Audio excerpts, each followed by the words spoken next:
why your ML platform will fail at 3 a.m. and how Netflix, Uber and Airbnb build theirs to never go down. Building a machine learning training platform is one of those problems that looks simple on paper and then absolutely wrecks you in practice. You start thinking it's just about training models, right? Wrong. The actual model code ends up being maybe 5 of what you build. The rest is this sprawling mess of infrastructure, data pipelines, experiment tracking, deployment systems, and about 1,000 other things that can and will break at 3 a.m. Here's the thing nobody tells you when you're starting out. ML projects have this hidden technical debt that eat you alive if you're not careful. Google's research team discovered that ML systems are particularly prone to accumulating technical debt, with the model code being only a tiny fraction of a real-world ML system. I've seen teams spend 6 months running experiments only to realize they can't reproduce a single result because nobody bothered to track what data they used or which commit they were on. It's a disaster. Without a systematic approach, you're basically flying blind. This is why MLOps exists. It's essentially DevOps for machine learning, applying all those hard-won lessons from software engineering, version control, CI/CD, actual testing to ML workflows. The concept of MLOps literally originated from that Google paper on technical debt. The goal is simple: make developing and deploying models something you can do reliably, repeatedly, without wanting to flip a table every time something breaks.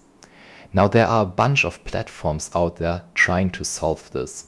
The big cloud providers all have their managed offerings: AWS SageMaker, Google Cloud AI Platform, Azure ML. They're fine if you don't mind vendor login and potentially eye-watering bills. Then you've got the open source crew. Kubeflow and MLflow are the big names here. Kubeflow is built on Kubernetes and gives you the full end-to-end pipeline experience. MLflow is lighter weight, more focused on experiment tracking and model management. Both have their fans. In this article, I'm going to walk you through designing a robust ML platform from the ground up.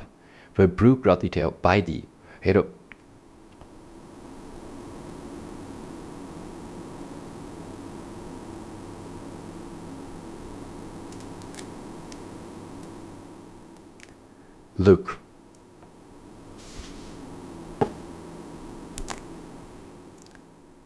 Okay, that's a bad approach, the naive thing everyone does first, the medium approach, getting warmer, the good approach, now we're talking, and the very good approach, this is what you aim for when you really need bulletproof systems. This is going to be technical, really technical. If you're looking for a high-level overview, this is it. But if you want to understand how to build ML infrastructure that won't fall apart the moment you put real load on it, stick around. High-level architecture of an ML training platform. Let's start with the big picture. An ML platform isn't just a fancy Jupyter notebook server. It's a complete environment that takes you from raw data sitting in some S3 bucket all the way to a model serving predictions in production. Think of it as the assembly line for your ML models. The platform covers 3 main areas: data management, model experimentation, and production deployment. In practice, this breaks down into specific components handling data ingestion, feature engineering, experiment tracking, model training, model registry, and model serving. Each piece has a job, and they all need to work together without stepping on each other's toes. Most people think about the ML lifecycle in terms of 3 major pipelines. First, you've got your data pipeline. This is where raw data comes in from wherever you're collecting it. Databases, APIs, Kafka streams, CSV files from that one analyst who insists on emailing them gets cleaned up, transformed, and turned into features that models can actually use. It's the unglamorous part that everyone underestimates until it breaks. Companies like Netflix process trillions of events daily through their Keystone pipeline powered by Kafka and Flink. Second is the model training pipeline. This is the fun part, where you actually train models, tune hyperparameters, and try to squeeze out another 0.5 accuracy. The pipeline handles running training jobs, evaluating performance, and spitting out model artifacts that you can deploy. Third is the deployment pipeline. This takes your trained model, wraps it up in an inference service, deploys it somewhere your application can call it, and monitors it to make sure it doesn't start returning garbage predictions. These three pipelines feed into each other. Data pipeline outputs training-ready datasets. Training pipeline outputs model artifacts. Deployment pipeline takes those artifacts and makes them accessible. In a big organization, different teams might own different pieces, which adds its own special flavor of chaos to coordinate. Figure 1. End-to-end ML platform architecture. The three main pipelines, data, training, deployment flow, left to right, with support infrastructure providing cross-cutting concerns. Notice how monitoring feeds back into data sources, creating a continuous improvement loop. Let me break down the key components you need. Data ingestion and processing is your ETL layer. You need tools to pull data at scale and transform it without melting your infrastructure. A lot of teams use Spark for this, because it can handle big data without falling over. Kubeflow actually has a Spark operator that lets you run Spark jobs on Kubernetes, which is pretty slick.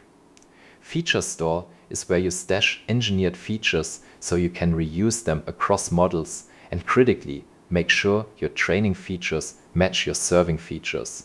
You do not want to be in a situation where your model was trained on features computed one way and then at serving time you compute them differently. In true, that's a fast track to terrible model performance and a lot of confused debugging.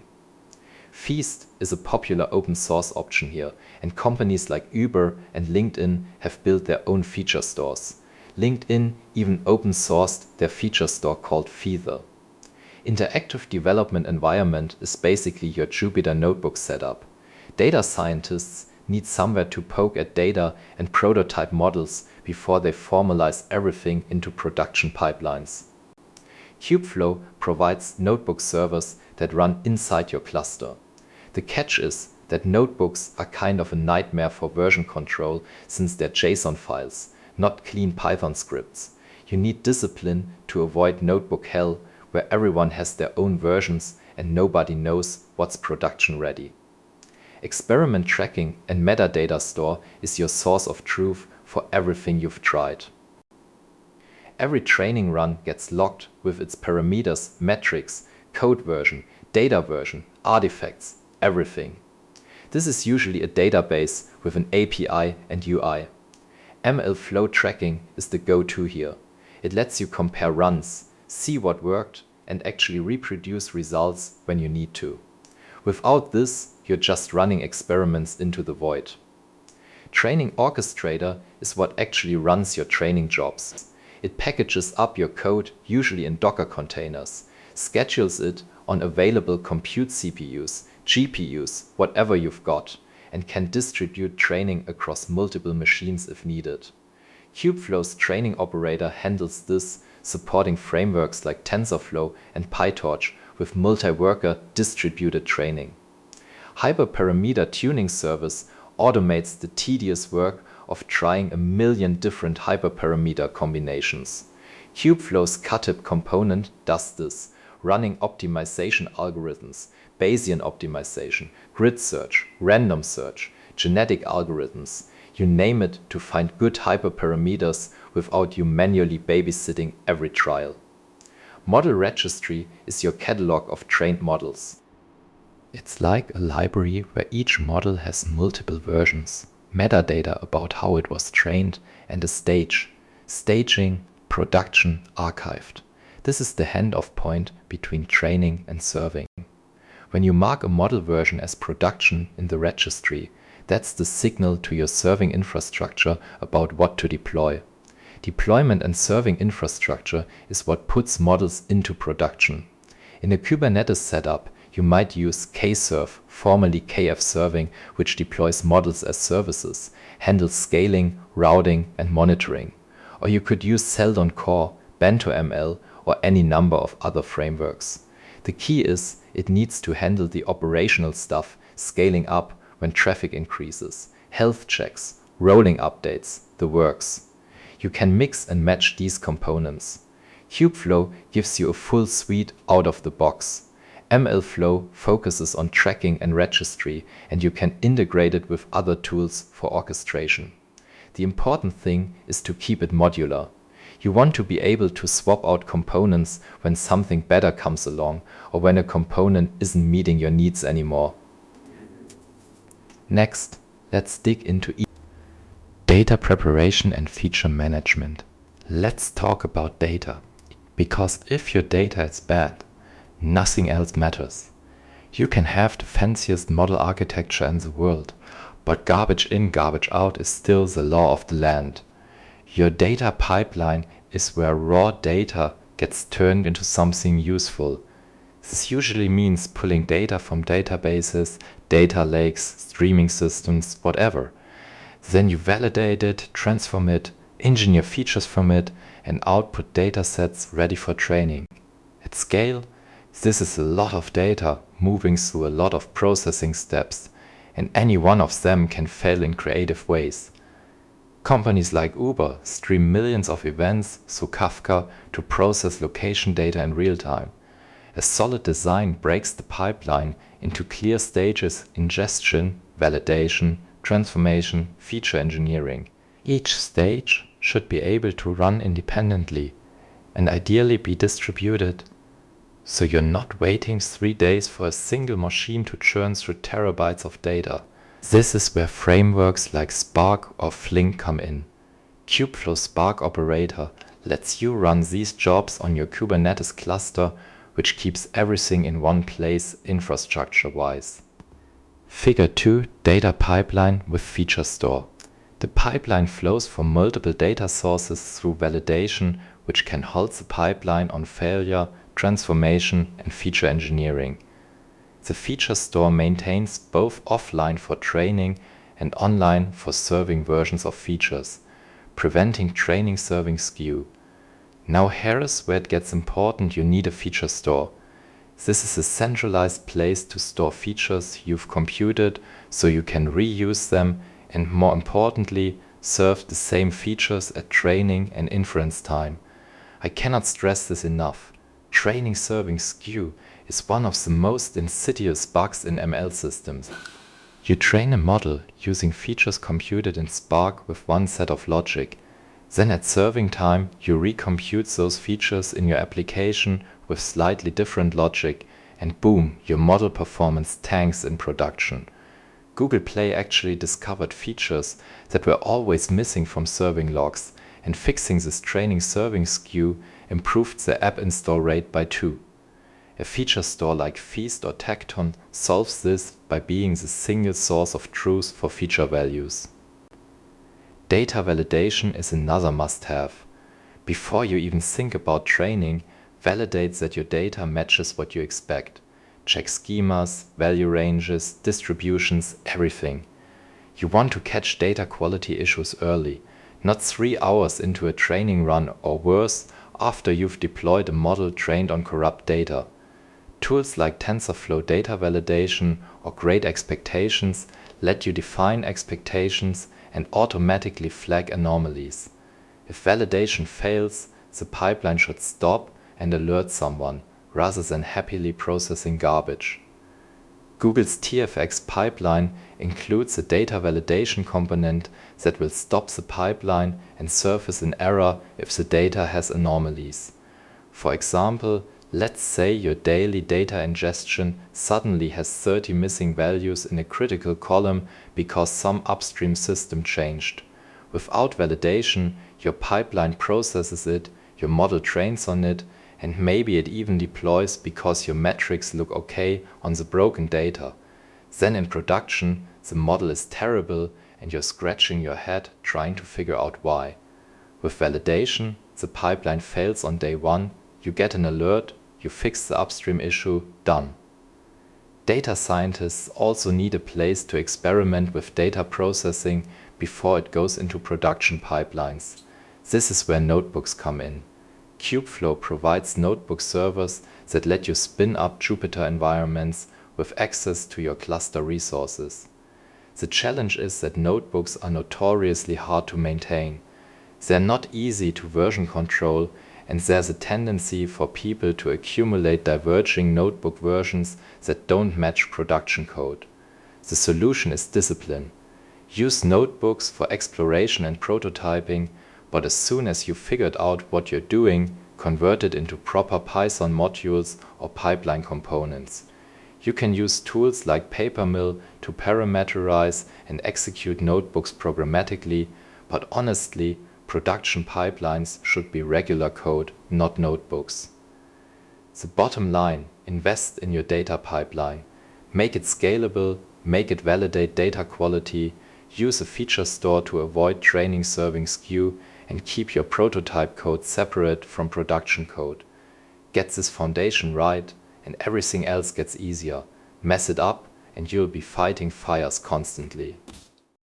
Experiment tracking and reproducibility. ML development is basically one giant science experiment, except instead of lab notebooks, you have Git repos and S3 buckets. You're constantly trying new things, different architectures, hyperparameters, pre-processing steps, training data versions. Without a system to track all of this, you're flying blind. This is where experiment tracking comes in. Every time you train a model, you log everything: the Git commit, the data version, the hyperparameters, the metrics accuracy, loss, whatever you're measuring, and the artifacts, model files, plots, logs. The goal is simple: if you get a great result, you should be able to reproduce it. If you get a terrible result, you should be able to figure out why. MLflow tracking is the standard tool here. It gives you an API to log all this stuff and a UI to browse and compare experiments. Every training run becomes an entry in a database with all its metadata. You can query it, visualize it, compare runs side by side. It's like version control for experiments. Companies have adopted MLflow widely because it provides that centralized repository of experiments that teams need. Figure 3. Experiment tracking flow. A training run automatically logs everything to MLflow parameters, metrics continuously during training, and artifacts model files. The metadata goes to a database, while large artifacts go to object storage. Later, team members can compare runs and reproduce results. The key is integration. When your training orchestration kicks off a job, it should automatically create an experiment entry. As training progresses, it logs metrics per epoch, per batch, whatever makes sense. When it finishes, it logs the final model artifact. Many frameworks have built-in support for this. MLflow has auto-logging that automatically captures metrics from TensorFlow, PyTorch, scikit-learn without you having to instrument everything manually. Reproducibility is more than just tracking metrics though. You need to be able to actually rerun an experiment and get the same result. This means capturing the code environment and the data used. The platform should enforce or facilitate version control of code, e.d., only allow running code that's committed to Git and records the commit hash. It should also ensure data versioning, for instance, using dataset IDs or storage snapshots. If using a data lake, the pipeline might operate on a specific dated snapshot of data for each run. The experiment tracker can log references to data snapshots or hashes. Additionally, containerizing the training environment helps here if each run uses a Docker image with a fixed set of library versions. That image tag or hash can be logged. MLflow, for one, can log the conda or pip environment used in a run and even store the entire code package if using MLflow projects. All these measures allow someone in the future to take the logged information and rerun the training in the same conditions. The team collaboration aspect is huge too. With a centralized tracking server, multiple team members can contribute experiments and compare them. This addresses the earlier problem of lost work rather than results being scattered on individual laptops or in personal notebooks. Everything goes into the platform's tracking database. Team members can comment on runs, tag them, e.g. baseline, production.catadent, and leverage each other's findings. Moreover, the tracker can serve as an audit log for model governance. We know exactly which data and code produced the model that is currently in production, which is important for compliance or debugging if something goes wrong. One operational detail: don't use local file storage for a multi-user platform. MLflow by default logs to a local.ml runs directory, which is fine for solo work but useless for teams. Set up MLflow tracking to use a shared SQL database, Postgres, MySQL, whatever, and object storage S3, GCS for artifacts. Run the tracking server as a service on your infrastructure. Back up that database religiously, because it becomes your institutional memory. In short, experiment tracking inst optional. It's how you avoid repeating work. Training orchestration and workflow management. Now let's talk about actually running training jobs, because clicking run in a notebook doesn't cut it when you need to train models at scale. Modern ML training can be resource intensive. Deep learning models might need multiple GPUs or even a cluster of machines for distributed training, especially for large datasets or deep learning models. Your platform needs infrastructure to handle this. Kubernetes is a solid choice here because it's designed for exactly this kind of workload orchestration. You containerize your training code, tell Kubernetes what resources you need: 2 GPUs, 16 cores, 64 GB RAM, and it schedules your job on available nodes. For distributed training, where you split the work across multiple machines, you need something that handles the coordination. Kubeflow's training operators. TFjob for TensorFlow, PyTorchJob for PyTorch set up multiple pods, configure them to talk to each other, and handle failures when individual workers die. This lets you train models that are too big for one machine, or speed up training by parallelizing across hardware. But training is usually just one step in a larger workflow. You might have prepare data, train model, evaluate on test set.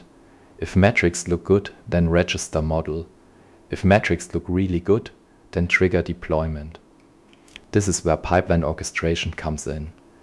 Tools like Kubeflow pipelines, Apache Airflow, or cloud services like AWS Step Functions or Google Cloud Vertex pipelines let you define these workflows as code. You specify a directed acyclic graph dark of tasks, and the orchestrator handles running them in order, passing data between steps, and dealing with failures.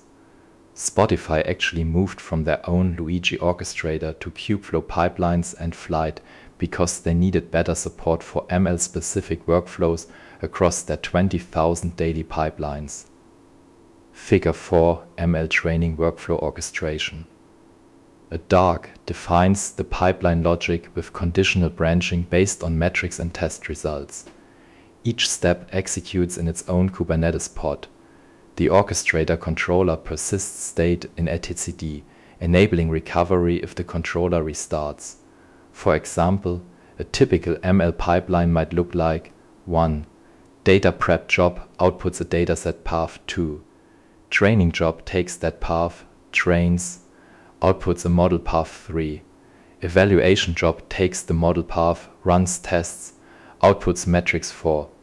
Registration step checks metrics and conditionally registers the model 5. Deployment step conditionally deploys if it's a production candidate. Each step runs in its own container. The orchestrator manages the execution, stores metadata about runs, and shows you what's happening in a UI. Reliability is critical here. You want retry policies so transient failures don't kill your whole pipeline. Most orchestrators support this. In Kubeflow pipelines, you can set retry counts on tasks. If a step fails because of a temporary network blip or a spot instance getting preempted, it'll automatically retry. Caching is another nice feature. If a pipeline step hasn't changed and its inputs are the same, some orchestrators can skip rerunning it and use cached results. This saves time on iterative development, though you need to be careful about when to invalidate caches, like when you want fresh data. Resource management matters too when you have multiple users and experiments running concurrently. Implement job queues and priorities. Production retraining jobs might get higher priority than exploratory experiments. Kubernetes has priority classes you can use. In a multi-tenant setup, enforce quotas so one person's hyperparameter sweep with 100 trials doesn't starve everyone else of GPU resources. Under the hood, Kubeflow Pipelines compiles your Python pipeline definition into an Argo workflow or Tecton, depending on the backend. When you submit a pipeline run, it creates Kubernetes custom resources representing the workflow. Each step executes in turn. The pipeline state is persisted in etcd, so if the controller restarts, it picks up where it left off. The point of all this orchestration is to make ML workflows automated and reliable. Instead of manually running a series of commands and hoping nothing breaks, you define the workflow once and let the platform handle it. This reduces human error, makes things reproducible, and scales to complex multi-step processes without you losing your mind trying to coordinate everything. Hyperparameter tuning and automated experiments. Hyperparameter tuning is one of those things that sounds straightforward until you realize you need to try hundreds of combinations and each trial takes hours to run. Doing this manually is soul-crushing. This is why you automate it. The idea is simple. You define a search space for your hyperparameters learning rate between 0.001 and 0.1, batch size in 32, 64, 128, etc., and an objective metric to optimize like validation accuracy. Then you let the platform launch a bunch of training runs, track their results, and tell you which combination worked best. Kubeflow Katib is built for this. It supports multiple search strategies, grid search, try every combination, random search, sample randomly, Bayesian optimization, use previous results to inform next trials, evolutionary algorithms, hyperband, you name it. You specify what you want to optimize, and Katib figures out which trials to run. The key insight with Bayesian optimization is that it tries to balance exploration and exploitation, modeling the hyperparameter performance as a distribution and reasoning about which experiments to run next. Figure 5. Hyperparameter tuning with Katib. The suggestion service generates trial configurations based on the search algorithm Bayesian optimization shown here. Trials run in parallel on available GPUs. The optimizer analyzes results, can early stop poor performers, and suggests promising new trials until convergence. For example, let's say you're tuning a neural network and want to try different learning rates and batch sizes. With grid search over 3 learning rates and 3 batch sizes, that's 9 trials. Katib will launch 9 training jobs on your cluster, collect their metrics, and report the best one. If your cluster has 4 GPUs free, it'll run 4 trials in parallel and queue the rest. The smarter algorithms like Bayesian optimization can find good hyperparameters faster than brute force. After each trial finishes, the algorithm looks at what's worked so far and picks the next trial to run based on which hyperparameters are most likely to improve performance. This means you can often get good results with fewer total trials compared to grid search. In practice, Bayesian optimization has been shown to obtain better results in fewer evaluations compared to grid search and random search. Early stopping is another optimization. Some algorithms can terminate trials that are clearly underperforming partway through training. If trial A has 40 accuracy after 10 epochs and trial B has 80, there's no point running trial A for another 90 epochs. Kill it, free up the resources, move on. Hyperband and Escher algorithms do this automatically. Each trial is essentially a normal training job, so it should log to your experiment tracker. Katib can group them under a single experiment name, so you can easily review all trials together. The best model from an HPO run can automatically be promoted to your model registry with metadata indicating it came from a tuning experiment. Imagine you're tuning a model with 20 hyperparameter combinations. Katib launches them, maybe 5 at a time in parallel. They log their metrics to MLflow. Katib watches the results and identifies that learning rate 0.01 with batch size 64 gave 92 accuracy, the best of the bunch. It marks that as the winning trial. Your pipeline can then take that model artifact and either deploy it or promote it to the registry for further evaluation. By automating hyperparameter search, you get better models without the tedium of manual tuning. The platform handles the grunt work of running trials and often finds combinations you wouldn't have thought to try manually. It's one of those multipliers where the investment in setting up automation pays off every time you train a new model type. Model registry and artifact management. After all that training and tuning, you've got model artifacts scattered everywhere. Some are good, some are terrible, and you have no idea which is which unless you dig through experiment logs. This is where model registry comes in. A model registry is basically a catalog for trained models. Each model has a name, like churn prediction model, and multiple versions v1, v2, v3. For each version, the registry stores metadata, who trained it, when, on what data, what metrics it got, and where the actual model file lives. It also tracks stages. Is this model in staging, being tested, or production actively serving traffic, or archived, deprecated? This solves the handoff problem between training and serving. When you train a model, you register it.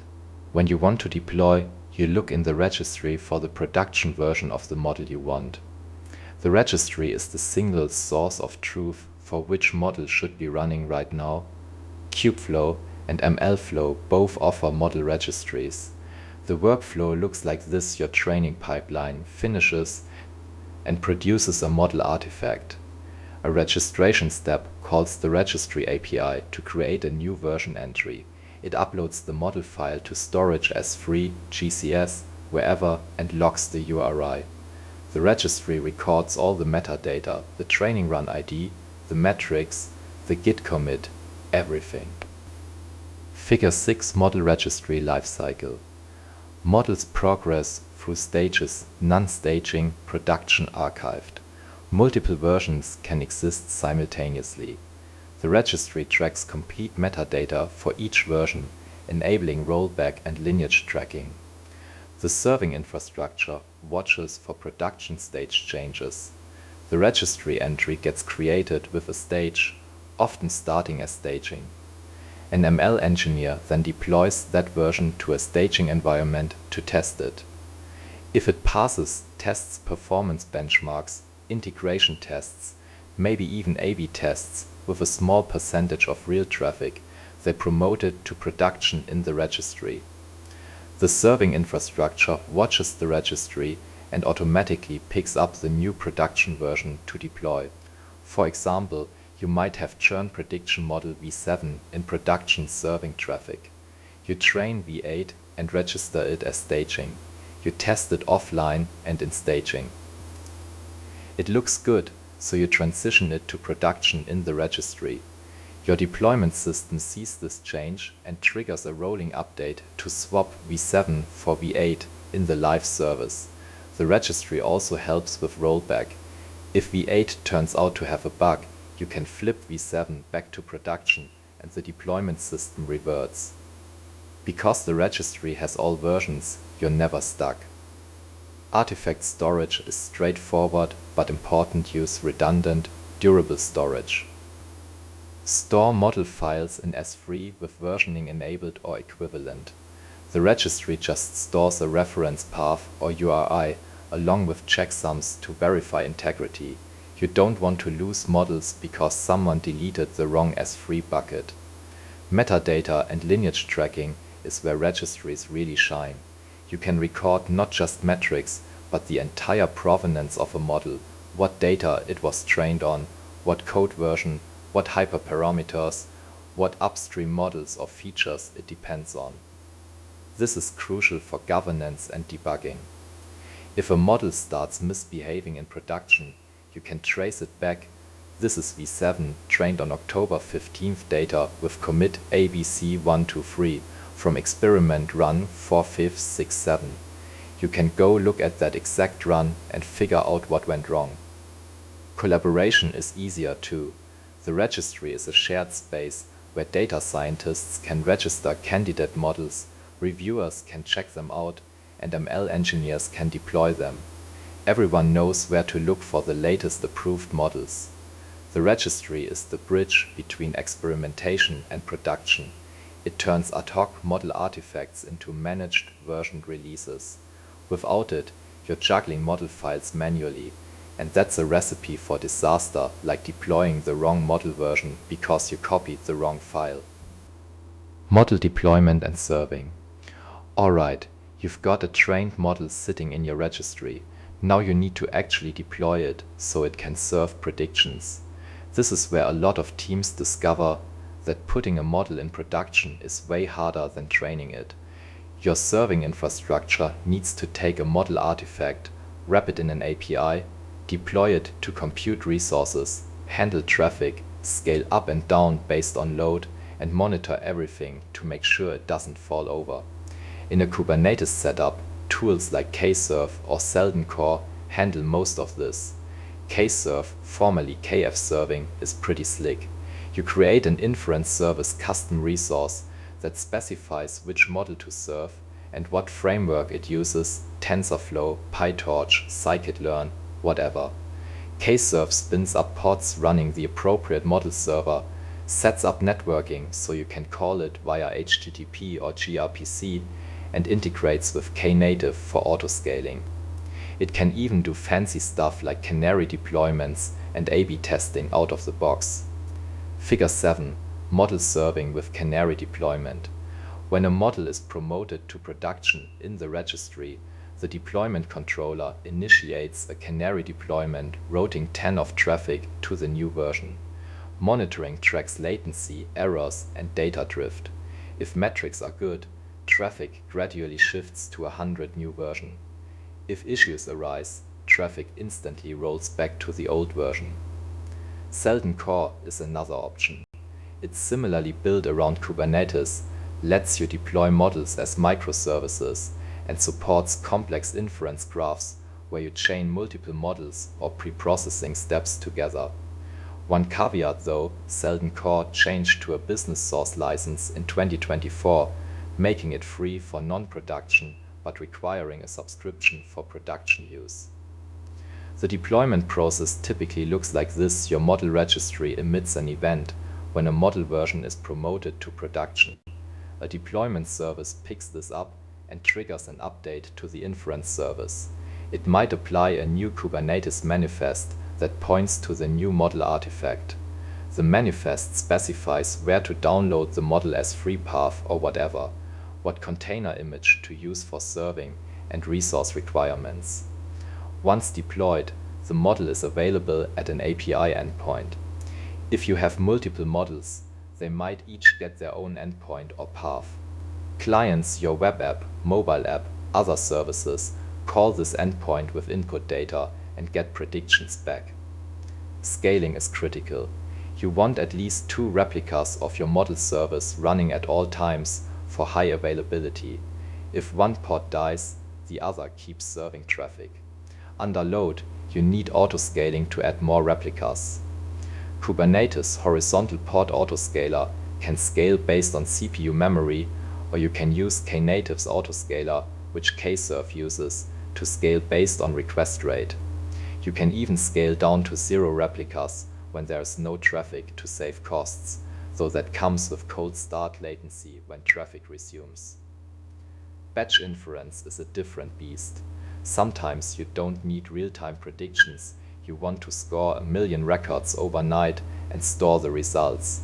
This is often done as a separate pipeline or scheduled job rather than a live API. You can reuse your training infrastructure for this. Run a batch job that loads the model, processes a dataset, and writes predictions to a database or file. Monitoring is non-negotiable. Track everything: request latency, error rates, throughput, resource utilization. Integrate with Prometheus and Grafana or your cloud's monitoring service. Set up alerts for anomalies like latency spikes or elevated error rates. Also monitor the predictions themselves. Log a sample of inputs and outputs so you can detect data drift or unexpected behavior, like the model always predicting the same class, which might indicate a bug. Companies like Netflix use comprehensive monitoring systems with tools like Hystrix for fault tolerance and latency management. Canary deployments are a best practice for rolling out new model versions. Instead of swapping hundreds of traffic to the new model immediately, you route a small percentage, say 5, to the new version and watch the metrics. If latency, errors, or prediction quality look good, gradually increase traffic to the new version. If something's wrong, you can abort and roll back without affecting most users. Kserve and Selden both support traffic splitting natively. Canary deployment is often used as a precursor to full A/B testing, which provides more rigorous evaluation of the model's business impact. For example, you deploy model v2 as a canary alongside model v1. You route 10 of traffic to v2 and 90 to v1. You monitor for an hour. Latency is the same, error rate is fine, and a quick check of prediction quality shows v2 is at least as good as v1. You bump traffic to 50-50, monitor again, then eventually 100 to v2. If at any point you'd seen issues, you could have dialed v2 back to 0 and stuck with v1. Rollback should be fast. If a new model version causes problems, you need to be able to revert in seconds, not hours. Since your registry keeps old versions, rolling back often means just updating the inference service to point at the previous model version or adjusting traffic routing back to the old version. By treating model serving with the same rigor as any other production service redundancy, autoscaling, monitoring, canary deployments, rollback capability, different scenarios and mitigations. Even the best designed platform will have failures. The question's if something will break, but when and how well you handle it. Let's walk through common failure scenarios and how to address them, from naive approaches to production-grade solutions. Data pipeline failures. Picture this: your daily data ingestion job runs, but the input data has a schema change or it's corrupt. Maybe the job crashes, or worse, it silently produces garbage data that flows into your training pipeline. Bad approach. No validation, no alerts. The pipeline either fails silently or processes bad data without anyone noticing. You might train a model on empty data or data with half the features missing, and you won't realize until the model performs terribly in production or at all. This is terrifying and more common than you'd think. Medium approach. Basic sanity checks. Checks that the record count is 0. Checks that required columns aren't all nulls. If something looks off, fail the pipeline and send an alert email, Slack, whatever. This catches obvious failures, but you still need humans to notice the alert and manually fix things. It's reactive rather than proactive. Good approach. Comprehensive data validation with automated recovery. Validate schemas, value distributions, everything, using tools like Great Expectations or TensorFlow data validation. If validation fails, stop the pipeline immediately and alert with detailed diagnostics. For transient errors, database timeouts, network blips, implement retries with exponential backoff. Make pipeline steps idempotent so retrying doesn't create duplicates or corrupt state. Monitor data volume and freshness metrics. alerting if they deviate significantly from historical patterns. This catches most issues early and auto-recovers from transient problems. Very good approach. Fault-tolerant pipeline with graceful degradation. If one data source out of 10 is unavailable, continue with the 9 available sources rather than failing completely. Use anomaly detection to automatically flag statistically unusual data distributions, not just hard-coded rules. Implement self-healing if a processing node crashes. The orchestrator can split the work and retry on different nodes. For critical pipelines, have fallback data sources or cached data you can use if fresh data is unavailable. Test your disaster recovery by deliberately breaking things in staging and making sure the pipeline recovers. This level means your data pipeline almost never fully fails, and when components do fail, the system routes around them. Figure 8. Data pipeline failure handling comparison. Bad approach processes. Corrupt data leading to production failures. Medium catches obvious issues but requires manual intervention. Good approach validates comprehensively and auto-recovers from transient errors. Very good design gracefully degrades when sources fail, self-heals infrastructure issues, and uses chaos testing to verify resilience. The progression from bad to very good is about shifting from hoping nothing breaks to designing for failure and having layers of defense. Training job failures.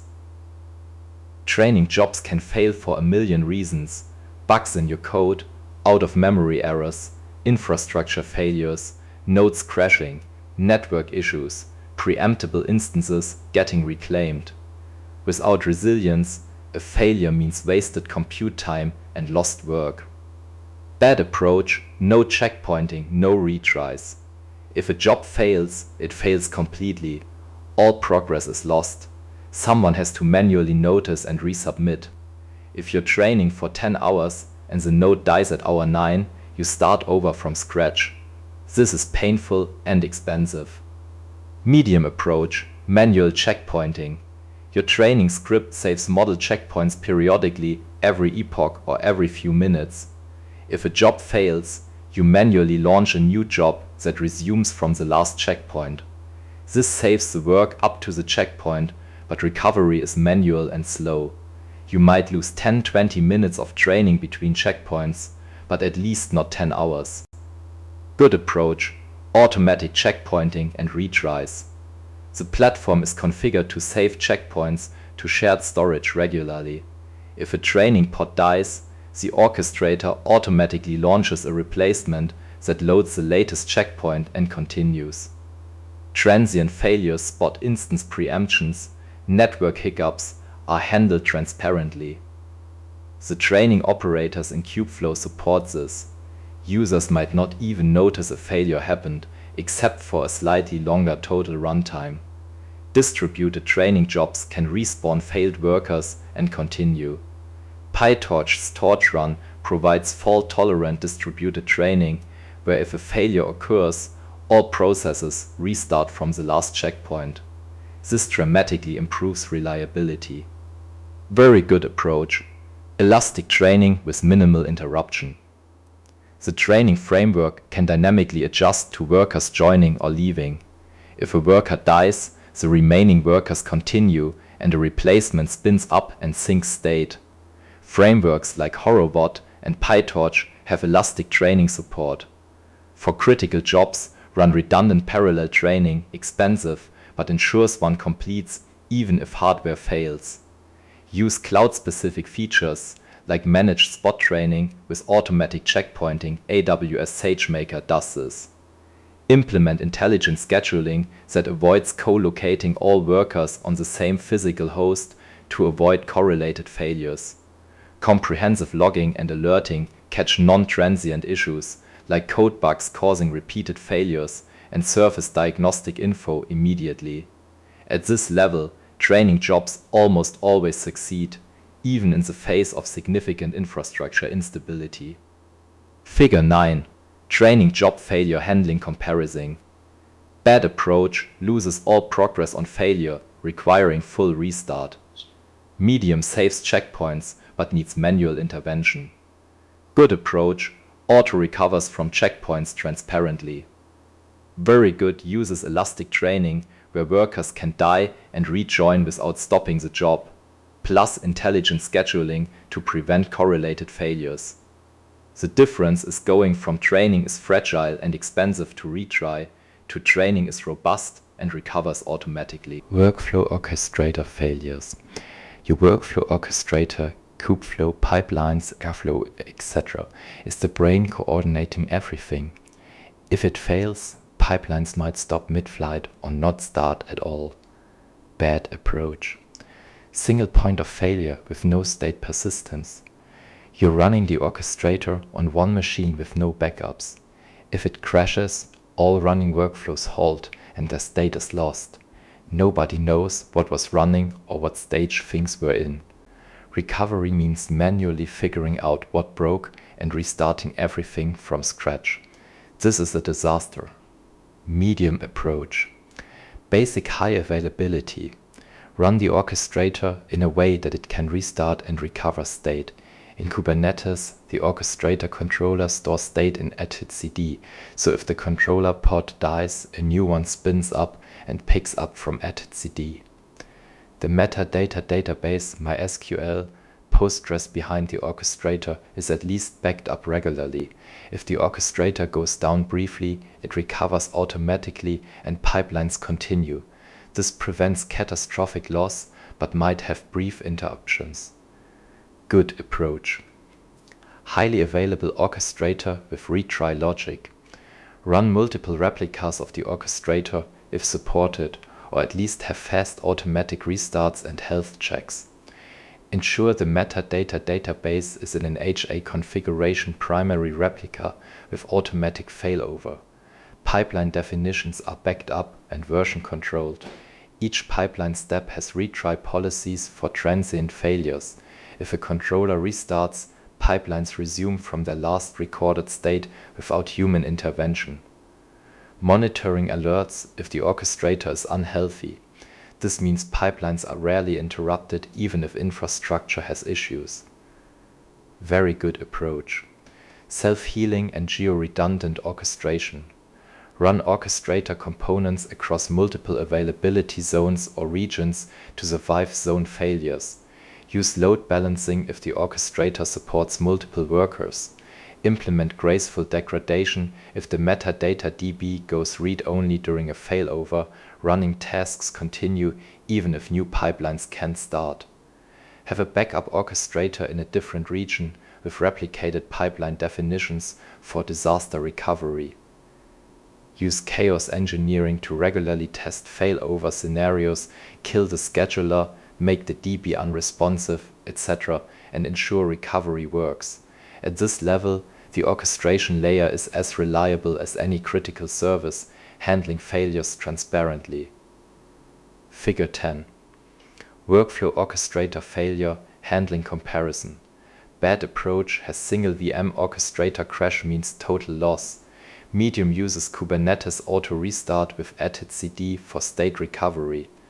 Good adds multiple replicas and HA database with automatic failover. Very good deploys across regions with graceful degradation and chaos testing to verify resilience.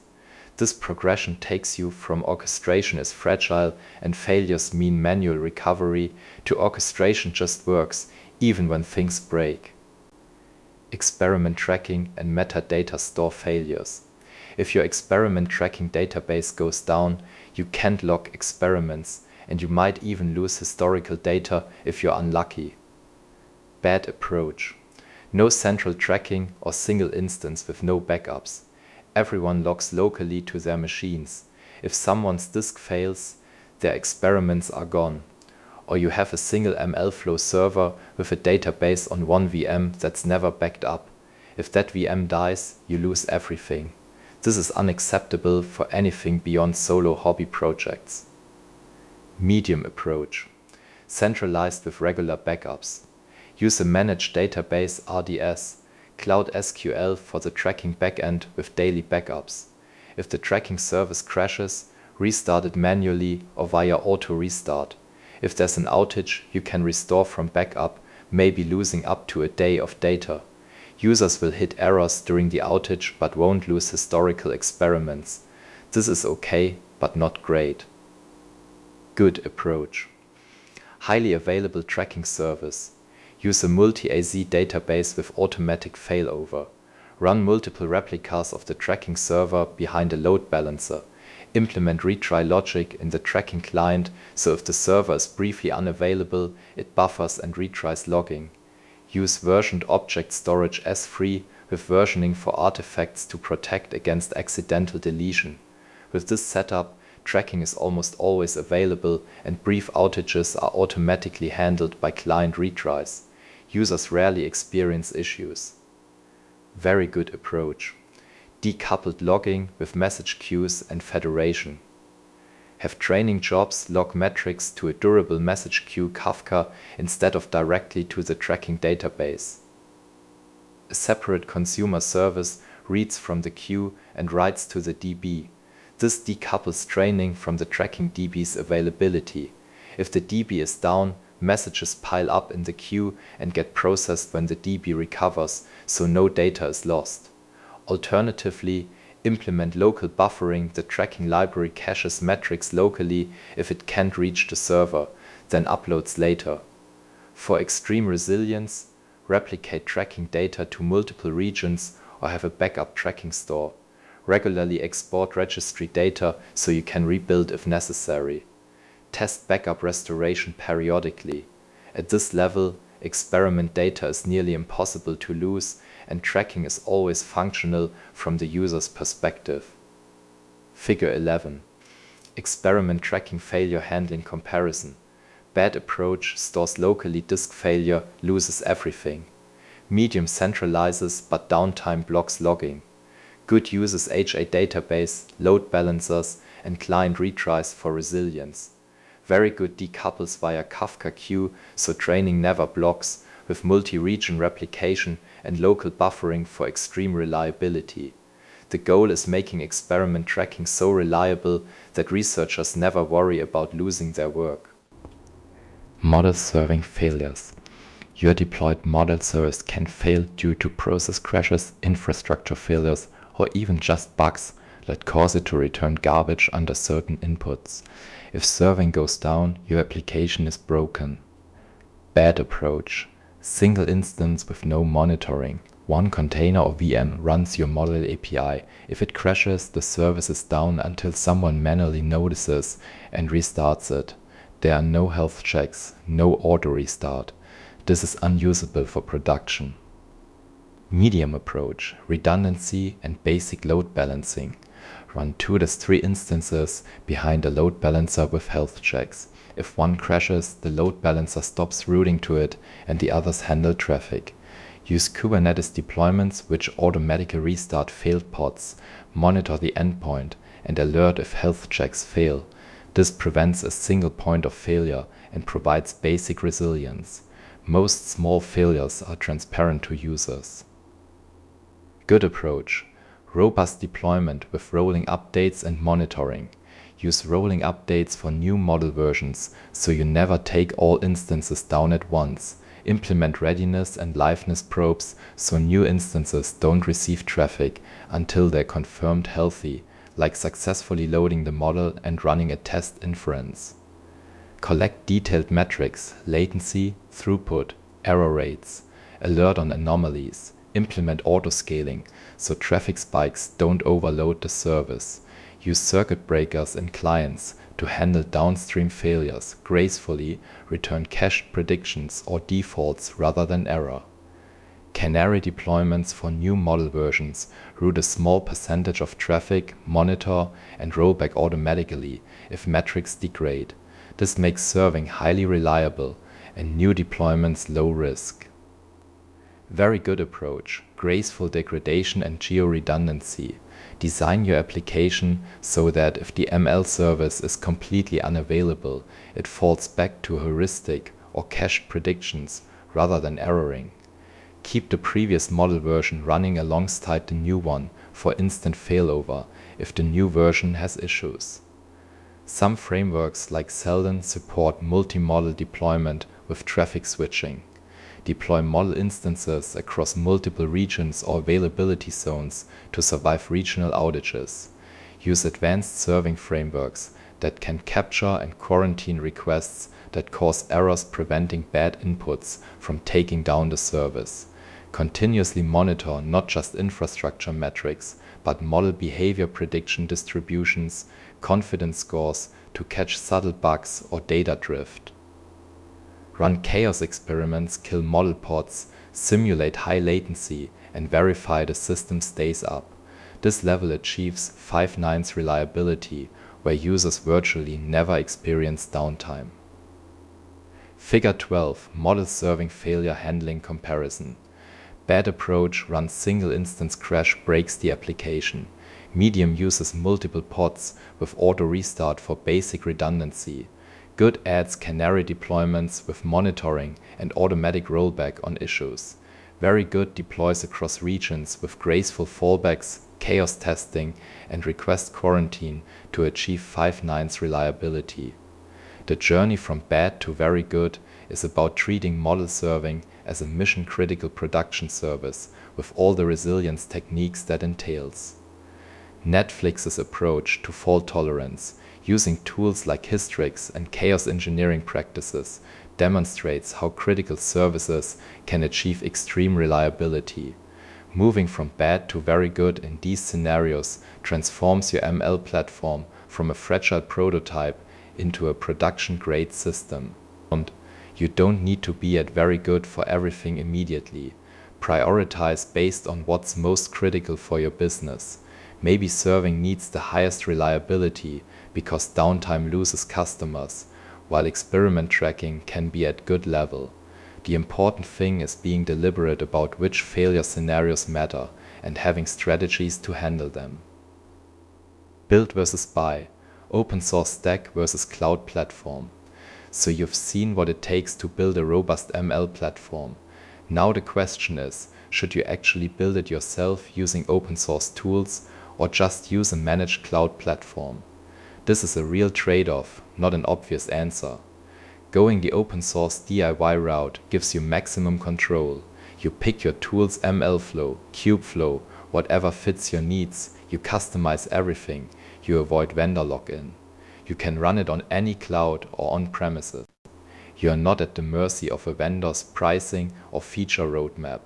The open source ecosystem is rich. Kubeflow runs on any Kubernetes, MLflow integrates with everything, and there is no licensing cost beyond infrastructure. If something breaks or doesn't work how you need, you can dig into the code and fix it yourself or pay someone to. But this isn't free. You need skilled engineers to set up and maintain everything. All that resilience we talked about, you have to configure or build it. That's person hours that could be spent on modeling or product features. Teams often underestimate this. If your org's core competency is ML research and you don't have strong platform engineering resources, DIY might bog you down in infrastructure problems instead of ML problems. Manage cloud platforms, AWS SageMaker, Google Vertex AI, Azure ML flip the trade-offs. You get convenience. Want to train a model on a GPU cluster? API call. Want to deploy it? API call. Scaling, monitoring, checkpointing, a lot of that is handled for you automatically. The cloud manages the hard parts, like high availability and resource orchestration. These platforms also integrate smoothly with the cloud's other services, data storage, IAM, monitoring, which speeds up development. They have nice UIs for experiment tracking, model registry, and all the rest, saving you from building those interfaces. The downsides are cost and lock-in. Managed services can get expensive at scale, especially if you're running a lot of endpoints or training jobs 24/7. Pricing models sometimes have surprises like data transfer costs or per request fees. Vendor lock-in is real. Once your pipelines are deeply integrated with SageMaker specific features or Vertex AI APIs, migrating to another provider or on-prem becomes a big project. Flexibility can be limited too. If you need a custom use case that the platform doesn't support well, you might hit a wall. Cloud platforms are optimized for common patterns, but can be rigid for edge cases. Compliance and data residency can also be a factor. Some industries or regions require data to stay on premises or in specific jurisdictions, which rules out certain cloud options or requires private cloud setups. A lot of companies do hybrid. Use open source tools like MLflow for tracking, but run them on cloud infrastructure. Use managed Kubernetes GKE, EKS, to reduce operational burden, but deploy open source platforms Kubeflow on top. This gives you some control and flexibility without managing the entire stack from bare metal. Or use cloud for some parts like AutoML or hyperparameter tuning, which can be turnkey on cloud, and DIY for others like custom serving infrastructure. Comparing specifics, cloud platforms often have better out-of-the-box fault tolerance for things like spot instance management. SageMaker's managed spot training with automatic checkpointing is really convenient. Building that yourself takes effort. On the flip side, open source gives you transparency and the ability to fix or extend anything. Cloud providers add features on their schedule which might not align with your needs. Open source moves fast with community contributions, but you have to keep up with updates. Cost-wise, open source software is free, but you pay for compute and engineering time. Cloud managed services charge a premium for convenience, but if you're small and don't have a platform team, that premium might be worth it to avoid hiring more engineers. As you scale though, the cloud premiums add up, and at some point DIY becomes cheaper if you have the team to support it. In short, managed platforms are like renting a furnished apartment. Convenient, move in and start immediately, but you pay ongoing rent and can't remodel the kitchen. Building with open source is like building a custom house, lots of upfront work and maintenance, but you get exactly what you want and potentially lower long-term cost if you're in it for the long haul. Many orgs start with cloud to get moving fast and then migrate partially to open source as they grow and hit the limitations or costs of the managed service. The design principles, common pitfalls, and how to avoid them. After building ML platforms for years and watching countless teams trip over the same rocks, here are the patterns that consistently cause pain. Learn from other people's mistakes instead of making them yourself. Pitfall 1. Building everything before training anything. This is the trap everyone falls into. You spend 6 months building the perfect platform with every bell and whistle, then discover your data scientists just needed to train 3 models and your entire architecture is overkill. The mistake. Starting with a full Kubeflow deployment, setting up distributed training infrastructure, implementing a feature store, building a custom model registry, and deploying Kserve before anyone has trained a single production model. Why it happens? Engineers love building infrastructure. It's concrete, it's measurable, and it feels productive. Data scientists hate complaining about missing tools until they're really stuck. How to avoid it? Start with the absolute minimum. Day 1, you need a place to run training jobs, even just EC2 instances with tmux, somewhere to store model files, S3 bucket, and basic experiment logging. Even a spreadsheet works for the first dozen experiments. Build only what's blocking progress right now. That fancy feature store can wait until you've actually hit training serving skew in production. That distributed training infrastructure can wait until a single GPU isn't enough. Airbnb didn't build Big Head overnight. They started small and added components as they scaled. Your 3-person ML team doesn't need the infrastructure that serves millions of predictions per second. Pitfall 2. Notebook hell and the It Works on My Machine problem notebooks are amazing for exploration. They're terrible for production, yet teams keep trying to productionize notebooks directly and it always ends badly. The mistake. Data scientist develops a model in a Jupyter notebook with imports scattered throughout, variables defined out of order, cells executed in random sequences. 6 months later, nobody can reproduce the results because the notebook is 2000 cells long and depends on running cells 150, then 250, then 75 to 100, then 300 and. Why it happens? Notebooks make it easy to iterate quickly. The pain doesn't hit until you need to reproduce results or put something in production. By then, the person who wrote the notebook has moved on and nobody understands it. How to avoid it? Notebooks are for prototyping only. Once you've figured out what works, immediately convert it to proper Python modules. Use papermill if you must execute notebooks in production, but better yet, extract the code into scripts with proper entry points, argument passing, and logging. MLflow projects can help structure this. Enforce this with tooling. Make your CI/CD pipelines run from clean Python files, not notebooks. Set up pre-commit hooks that refuse to let you commit notebook outputs. Use tools like NBDime for notebook diffing in code review so you can actually see what changed. The rule: if it's running more than twice, it should be code, not a notebook. Pitfall 3. Ignoring data versioning until it's too late. You meticulously track code commits and model versions, but completely ignore what data each model was trained on. Then your best model from 3 months ago can't be reproduced because you have no idea which snapshot of the dataset it used. The mistake. Pointing all training jobs at the latest data in a constantly updating database or data lake with no snapshots or versioning. Why it happens? Code versioning is standard practice. Data versioning feels like extra work with unclear benefits until you desperately need it. How to avoid it? Treat data like code, version it. The simplest approach: snapshot datasets with timestamps or version IDs. Instead of reading from S3 bucket training-data, read from S3 bucket training-data 2024-10-20 or S3 bucket training-data 7. Log the exact data version in your experiment tracker alongside the code commit hash. Tools like DVC data version control or Pachyderm can help, but even basic timestamp directories work. The key is immutability.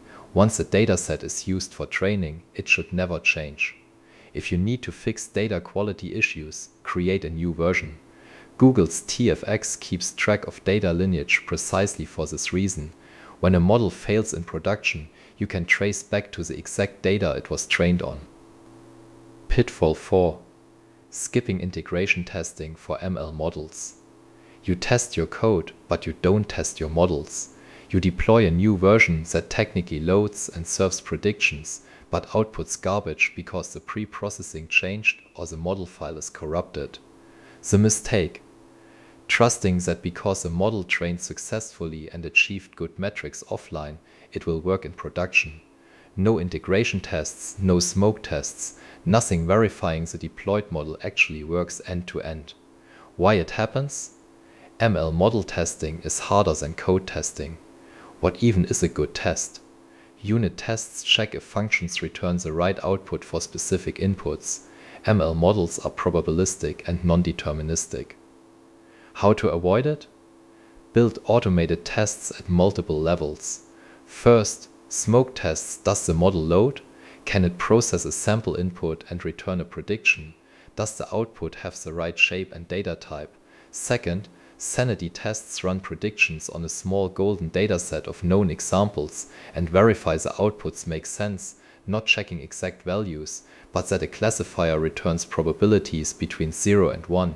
A regression model returns reasonable ranges, etc. Third, regression tests keep predictions on a fixed test set and alert if a new model version's outputs drastically differ from the previous version, which might indicate a bug, not just a better model. DoorDash's ML platform runs automated tests on every model before it goes to production. If the model can't handle the integration test dataset, it doesn't get deployed. Pitfall 5. No rollback plan for model deployments. You deploy a new model version to production. It's terrible. Traffic tanks, errors spike, latency goes through the roof. You frantically try to roll back, but there's no mechanism to do it quickly, so you manually scramble to redeploy the old version while your users suffer. The mistake. Treating model deployments like code deployments without realizing models have unique failure modes. Code usually fails fast crashes, exceptions. Models fail slowly, wrong predictions, degraded accuracy, subtle biases. By the time you notice, damage is done. Why it happens? Optimism. The model looked great in staging. What could go wrong? How to avoid it? Always have a rollback plan before deploying. At minimum, keep the previous model version running and be able to switch traffic back to it instantly. Better canary deployments, where you route a small percentage of traffic to the new version and automatically roll back if metrics degrade. Best blue-green deployments, where both versions run simultaneously and you can toggle traffic with a single command. Kserve and Selden both support traffic splitting and instant rollback. Use it. Also, monitor model behavior, not just infrastructure. Track prediction distributions, confidence scores, feature drift. Set up alerts for anomalies. If 90 of predictions suddenly have confidence below 0.6, something's wrong. Netflix's deployment strategy includes automated canaries with automatic rollback. They don't manually monitor every deployment. The system does it. Pitfall 6. Treating ML monitoring like application monitoring. You monitor CPU, memory, request latency, error rates. Great, but you don't monitor what the model is actually predicting.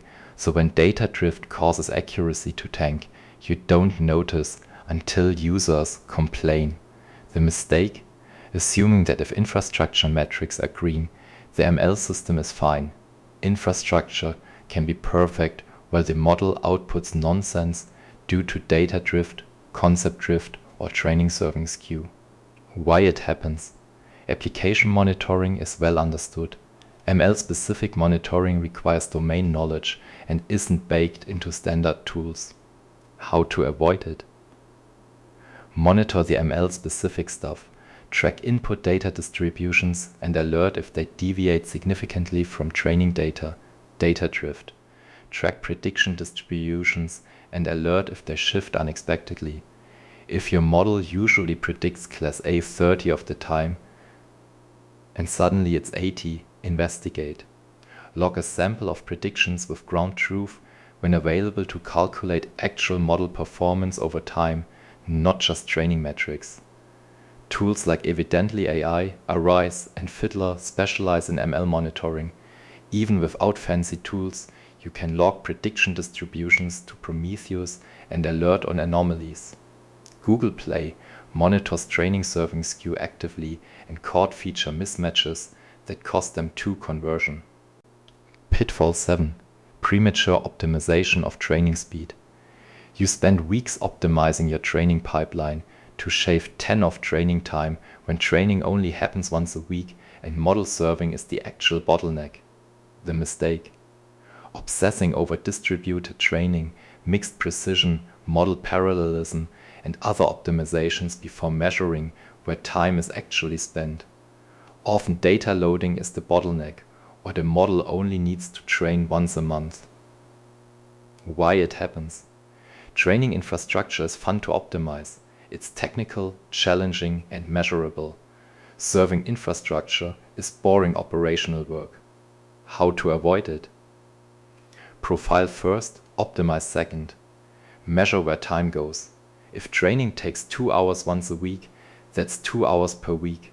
If model serving has 200 milliseconds latency on 1 million requests per day, that's 55 hours of user time wasted daily. Optimize the serving latency first. Similarly, if your bottleneck is data loading, optimize data loading, not the training loop. Add a feature store to pre-compute and cache features. Use faster data formats Parquet, TF record. Parallelize data preprocessing. Only move to distributed training when single GPU training is genuinely too slow and you're actually bottlenecked on compute. Uber's Michelangelo, focuses heavily on serving performance because that's what impacts millions of users. Training performance matters, but it's not the first priority. Pitfall 8. Copy-pasting code across notebooks. Instead of building reusable libraries. Every data scientist has their own version of the preprocessing function, slightly different. When bugs are found, they're fixed in one notebook but not the other 7. The mistake. Treating notebooks as self-contained units with duplicated code instead of building shared libraries of common functionality. Why it happens. Notebooks encourage copy-paste.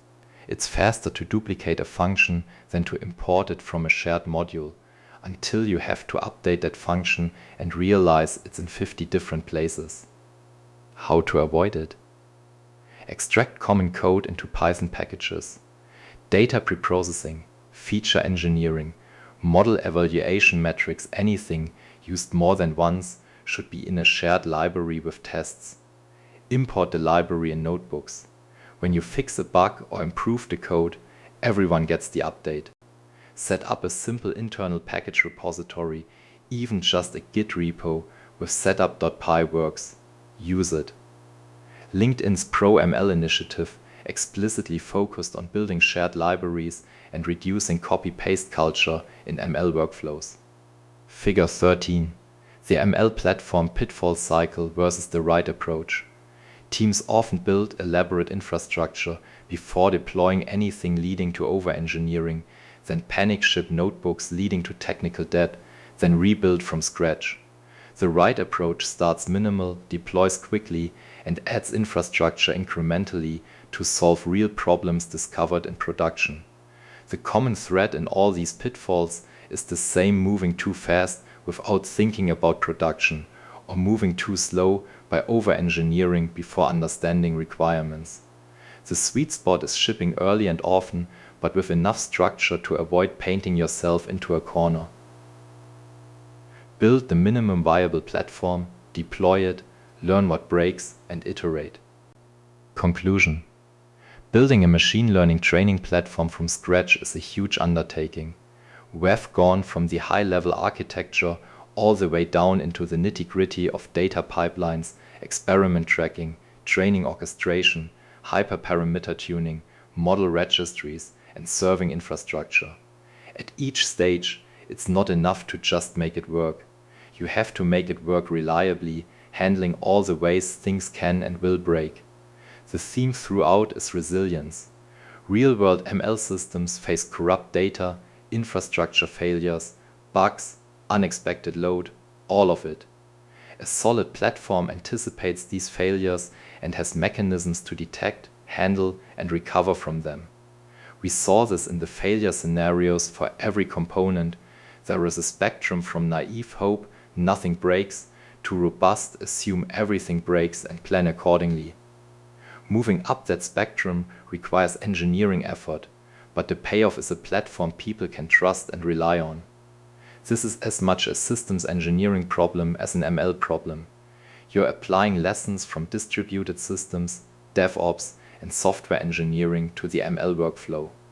The result is a platform that abstracts away the complexity from data scientists and ML engineers, letting them focus on building models instead of fighting infrastructure.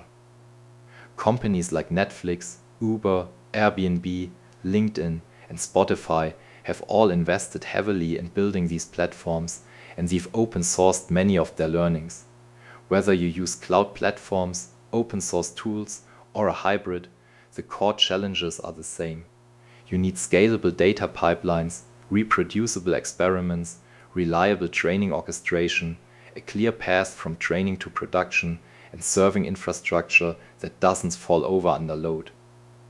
Integrating all these pieces cohesively is what makes a platform successful. For organizations that heavily invest in ML, this kind of platform is a force multiplier. It turns model development and deployment from a slow, error-prone craft into a repeatable, efficient process. It's not a one-and-done project. You'll continually evolve the platform as new needs arise and new tools emerge. But with the solid foundation we've outlined, you can build and iterate with confidence, keeping your ML systems not just effective, but robust and reliable. And when that 3 a.m. page comes because something's on fire, you will have the monitoring, the fallbacks, and the recovery mechanisms to handle it without everything collapsing. That's the difference between an ML platform that's a science project and one that's production grade.